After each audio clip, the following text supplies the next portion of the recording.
आदरणीय अध्यक्ष महोदय को आज सदन का अध्यक्ष चुने जाने के लिए बहुत बहुत बधाई, असंख्य शुभकामनाएं। और आपकी पोशाक से शायद परिचित हो रहा है कि आपने कुछ खोया है, और ये सदन के साथ साथ मैं भी आपकी इस दुख की घड़ी में सहानुभूति प्रकट करता हूं। अध्यक्ष महोदय, तमाम विपक्ष के साथियों ने विशेष बात को रखा कि जो सरकार होती है संभवतः उनसे अगर कुछ त्रुटि हो भी जाती है तो उसके बचाव में खड़ी अपने आप को पाती है। तो इसलिए अगर आप वास्तव में अगर झारखंड राज्य की समस्याओं से परिचय होना चाहते हैं तो आपको विपक्ष में बैठे और नए विधायक जो चुनकर आए हैं उन्हें आपको बेहतरीन अवसर देने का प्रयास करना होगा। अध्यक्ष महोदय, अगर आपकी व्यक्तिगत बात कही जाए तो आपकी कुशलता की, आपकी योग्यता की, आपकी निपुणता की पूरा राज्य प्रशंसा करता है, लेकिन हमें लगता है कि अपने व्यक्तिगत विषयों से हटकर हमें आज राज्य के जो ज्वलंत मुद्दे हैं उन पर भी अपने ध्यान आकृष्ट करने की आवश्यकता है। अध्यक्ष महोदय, मैं झारखंड लोकतांत्रिक क्रांतिकारी मोर्चा अपने पूरे संगठन की ओर से आपको बधाई देता हूं और आपसे विशेष मांग करता हूं, चूंकि मैं जिन परिस्थितियों से यहां से चुनकर आया हूं, कहीं ना कहीं राज्य के शोषित वंचित लोगों की एक बहुत बड़ी अपेक्षाएं हैं। इसलिए जिस दृष्टि से आप सत्ता पक्ष को देखेंगे, जिस दृष्टि से आप विपक्ष को देखेंगे, उसी दृष्टि से मुझे भी और मेरी पार्टी की ओर से मुझे बात रखने का अवसर दिया जाएगा। मैं आपसे ये मांग करता हूं, क्योंकि आज जो हमें बात को रखने का अवसर दिया गया है ये बधाई है।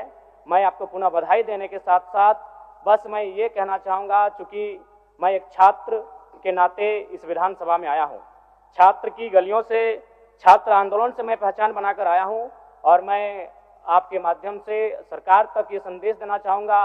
अभी सीरियल के मामले को लेकर झारखंड के लाखों अभ्यर्थी सड़कों पर हैं। आप सदन से बाहर एक बार उनसे मिले, वो आपके ही बच्चे हैं, इस राज्य के बच्चे हैं, और आप उनको संतुष्ट करें, आप उनसे मिलें, उनसे बातचीत करें और इस समस्या का निदान करने का प्रयास करें।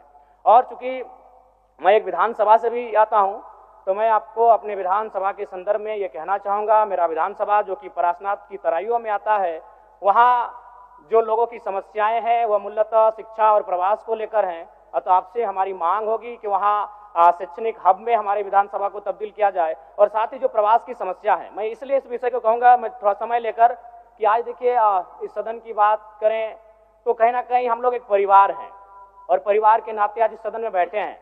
लेकिन मैं जिस विधानसभा क्षेत्र से आता हूं उसके आसपास के विधानसभा क्षेत्रों की एक घटना है, अभी कैमरून में 45 मजदूर फंसे हैं। तो मैं सदन बधाई के बीच में आपका ध्यान आकृष्ट करना चाहूँगा, ये गंभीर विषय है, और वे रोते रोते टेलीफोन किए हुए थे कि उनको पानी की केवल पानी पीकर वो कई दिनों से अपना दिनचर्या को काट रहे हैं।